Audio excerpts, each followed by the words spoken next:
আসসালামু আলাইকুম, সবাইকে শুভেচ্ছা জানিয়ে শুরু করছি চ্যানেল এস সংবাদ। আপনাদের সঙ্গে আছে আমি তৌহিদ শাকিল। আর শুরুতেই সংবাদ শিরোনাম। টম বার্টের ভয়াল আঘাতে বিপর্যস্ত ব্রিটেন, ১০০টিরও বেশি বন্যা সতর্কতা জারি। লোহিত সাগরে পর্যটকবাহী তড়িডুবি, ২ ব্রিটিশ সহ নিখোঁজ ১৬ জন, উদ্ধার ২৮। বিভিন্ন কলেজে বিক্ষোভ, ৮,০০০ শিক্ষার্থীর বিরুদ্ধে পুলিশের মামলা। এবং লাখ টাকা ঋণ দেওয়ার প্রলোভন দেখিয়ে রাজধানী ঢাকায় লোক জড়ো করার প্রচেষ্টা।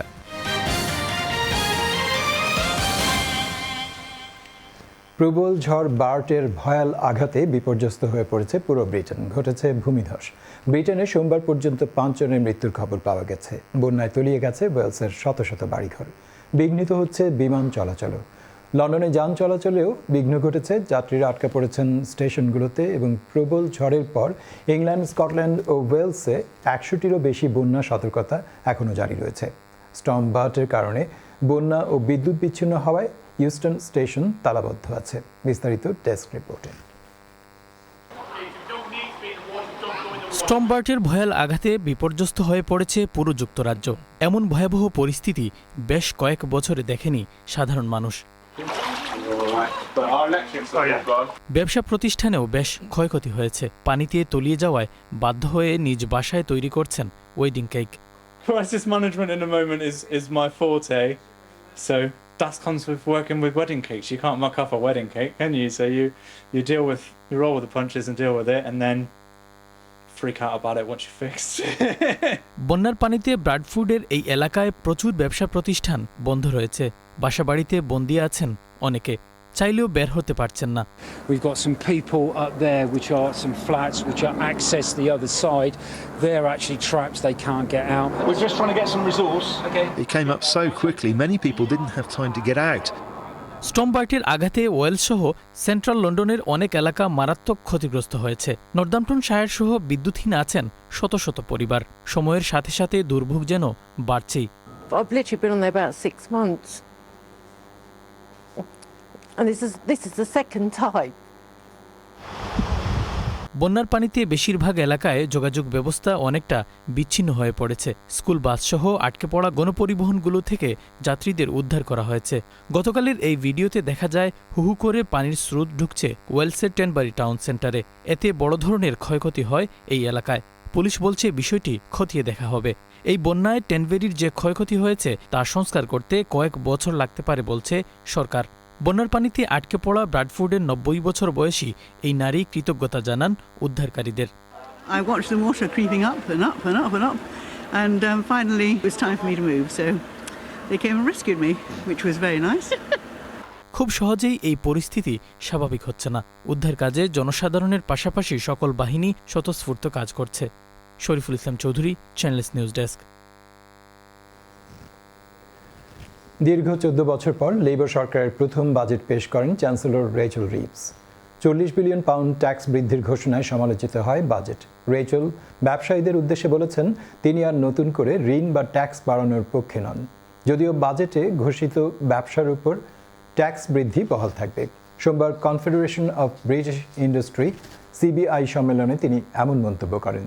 তিনি আরও বলেন বাজেটের ট্যাক্স বৃদ্ধিতে ব্যবসায়ীদের প্রতিক্রিয়ার কারণেই নতুন করে আর ট্যাক্স বাড়ানোর চিন্তা করছে না লেবার সরকার। এ সময় তিনি কনজারভেটিভ সরকারের রেখে যাওয়া ২২ বিলিয়ন পাউন্ড ব্যয়ের প্রতিশ্রুতির পেছনে কোনো অর্থায়নের ভিত্তি ছিল না বলেও মন্তব্য করেন। I'm not coming back with more borrowing or more taxes, and that is why at this budget we did wipe the slate clean to put public finances and public services on a firm footing, and as a result we won't have to do a budget like this ever again. আন্তর্জাতিক। রাশিয়ার Kursk অঞ্চলে ইউক্রেনের সেনাবাহিনীর হয়ে রুশ বাহিনীর বিরুদ্ধে যুদ্ধে অংশ নেওয়া এক ব্রিটিশ ভাড়াটে সেনাকে আটক করেছেন রুশ সেনারা। নিরাপত্তা সংশ্লিষ্ট একটি সূত্র রাশিয়ার রাষ্ট্রায়ত্ত সংবাদ সংস্থা RIA-কে এই তথ্য জানিয়েছে। রোববার RIA-তে প্রকাশিত এক প্রতিবেদনে ওই সূত্র বলেছে ব্রিটেনের এক ভাড়াটে সেনাকে আটক করা হয়েছে। তিনি তার নাম জেমস স্কট রিস অ্যান্ডারসন বলে জানিয়েছেন।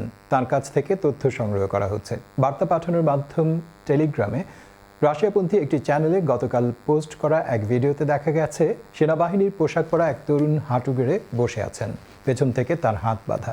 তিনি জানান তার নাম জেমস স্কট রিস অ্যান্ডারসন এবং তিনি একসময় ব্রিটিশ সেনাবাহিনীতে কাজ করেছেন। এ বিষয়ে ব্রিটিশ পররাষ্ট্র দপ্তরের মন্তব্য জানতে চাইলে তাৎক্ষণিকভাবে কোনো সাড়া পাওয়া যায়নি।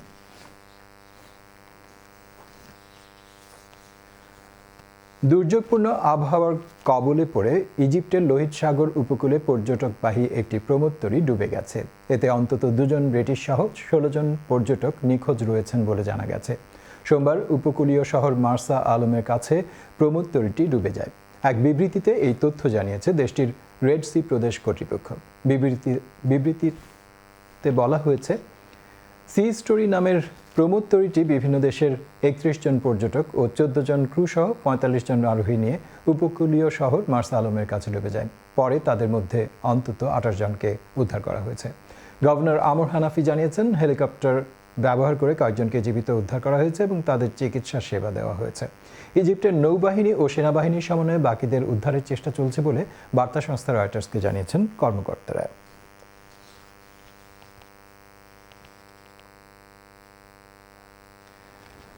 ঋণ দেওয়ার প্রলোভন দেখিয়ে গ্রামের সহজ সরল মানুষদের ঢাকার শাহবাগে এনে বিশৃঙ্খলা তৈরির পরিকল্পনা নস্যাৎ করে দিয়েছে পুলিশ। রোববার রাত থেকেই শাহবাগে জড়ো করা হয় বিভিন্ন বয়সী কিছু নারী পুরুষকে।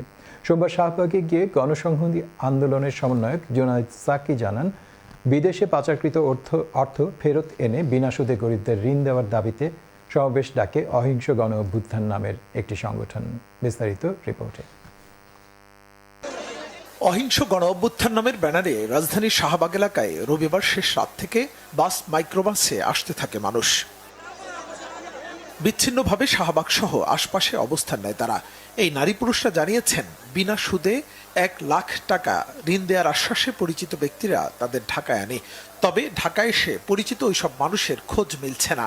তাদের প্রত্যেককে একটি করে ফর্ম পূরণের পর ঢাকায় আনা হয়েছে। লোক আছে সামনে, আর আমরা তো জানি না, আমরা মুসলমান তো লোন দিব, ওই মহিলাটা জানছে লোনের কথা খুঁজে না বলে ওই সমাজ গেলে ওই ইংলিশে লোন দেবো, ওই যে মহিলাটা ওই লোক আনছে আঙ্গরে আমার কি আনছে। আপনি জানেন না, আপনি কিছু জিজ্ঞেস করেন না যে কেন যাচ্ছি?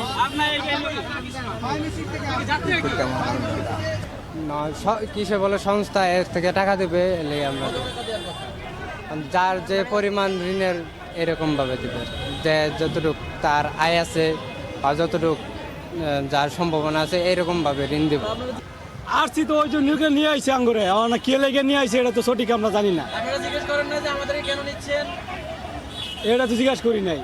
আমি আইছি ঢাকা থেকে, আমার এখানে নিয়ে আইলো, আমি বাপের জায়গায় তারা দিলাম। রাজধানীতে অবস্থান নিয়ে এই মানুষদের বাড়ি ফিরে যেতে বলে পুলিশ। ঢাকা বিশ্ববিদ্যালয়ের শিক্ষার্থী ও সাধারণ মানুষের সহায়তায় বেআইনি সমাবেশ থেকে কয়েকজনকে আটকও করা হয়। গ্রামগঞ্জের বিভিন্ন তারা সংগঠক তৈরি করে দিয়েছে। আপনারা বিভিন্ন ব্যানারে দেখেছেন যে সংগঠক, অমুক জায়গার সংগঠক, এবং এদের বলা হয়েছে যে তোমরা যত পারো লোকজন নিয়ে আসো। এবং আমরা কথা বললাম সকালে যে কারো থেকে 400 টাকা, কারো থেকে 200 টাকা, মানে যার যেমন ভাড়া লাগে এই সবার থেকেই টাকা তুলে তুলে এভাবে গাড়ি ভর্তি করে, লঞ্চ ভর্তি করে, এমনকি যারা গাড়ি পায় নাই, ভাড়া পায় না, তারা হাইস ভর্তি করে লোক নিয়ে চলে আসছে। ঢাকা শহরে কোনো ধরনের আইন শৃঙ্খলার ব্যাঘাত যাতে না ঘটে, এই জন্য আমরা আগে থেকেই ঊর্ধ্বতন কর্তৃপক্ষের নির্দেশে কিন্তু আমরা এর প্রধান যে আবু মোস্তফা আমিন সহ বেশ কয়েকজনকে কিন্তু পুলিশ হেফাজতে নেওয়া হয়েছে। পরবর্তীতে যাচাই বাছাই শেষে আইনানুগ ব্যবস্থা নেওয়া হবে। এই সমাবেশে অংশ নেওয়ার কথা ছিল গণসংহতি আন্দোলনের প্রধান সমন্বয়ক জোনায়েদ সাকির। তিনি শাহবাগে আসার আগেই ছত্রভঙ্গ করে দেয়া হয় দেশের বিভিন্ন প্রান্ত থেকে আসা মানুষকে। বিষয়টিকে ভুল বোঝাবুঝি হিসেবে আখ্যা দেন তিনি। তারা এর আগেও আগস্ট মাসে এখানে একটি সমাবেশ করেছে। আজকে তাদের পূর্ব নির্ধারিত একটা মহাসমাবেশ ছিল। সরকারের কাছেই তারা দাবি তুলছে এবং তাদের আন্দোলন তো একটা অহিংস আন্দোলন হিসেবেই নামের মধ্যেই আছে। তো এই আন্দোলনের এই কর্মসূচি নিয়ে পুলিশ প্রশাসন কিংবা মানে অনেকের মধ্যে একটা ভুল বোঝাবুঝি হয়ে থাকতে পারে। আমার ধারণা যে এখানে একটা অভিযোগ উঠছে যে যারা এসছেন এখানে তাদের অনেককেই ভুল বুঝিয়ে আনা হয়েছে কিংবা তাদের কাছ থেকে নিবন্ধনের টাকা নেওয়া হয়েছে। যে কোনো আন্দোলনকেই একটা প্রতিবিপ্লব কিংবা আওয়ামী লীগ তার মধ্যে ঢুকে পড়ছে এইভাবে দেখা আমার মনে হচ্ছে যে ঠিক হচ্ছে না। তবে এখনো আওয়ামী লীগ আতঙ্ক চলতে থাকায় গণতান্ত্রিক ন্যায্য আন্দোলনের মাধ্যমে মানুষ প্রত্যাশার কথা বলতে পারছে না বলেও মনে করেন জোনায়েদ সাকি। 5,915 কোটি টাকার 5টি প্রকল্প অনুমোদন দিয়েছে জাতীয় অর্থনৈতিক পরিষদের নির্বাহী কমিটি। সোমবার পরিকল্পনা কমিশন চত্বরে এনইসি সম্মেলন কক্ষে প্রধান উপদেষ্টা ও একনেকের চেয়ারপারসন ডক্টর মোহাম্মদ ইউনূসের সভাপতিত্বে অনুষ্ঠিত একনেকের সভায় এই অনুমোদন দেওয়া হয়েছে। সভা শেষে পরিকল্পনা উপদেষ্টা ডক্টর ওয়াহিদ উদ্দিন মাহমুদ জানিয়েছেন, একনেক সভায় প্রায় 5,915 কোটি 99 লাখ টাকা ব্যয় সম্বলিত 5টি প্রকল্প অনুমোদন দেওয়া হয়েছে। এর মধ্যে সরকারি অর্থায়ন 1,095 কোটি 94 লক্ষ টাকা, বৈদেশিক অর্থায়ন 4,787 কোটি 50 লাখ টাকা এবং সংস্থার নিজস্ব অর্থায়ন 32 কোটি 55 লাখ টাকা।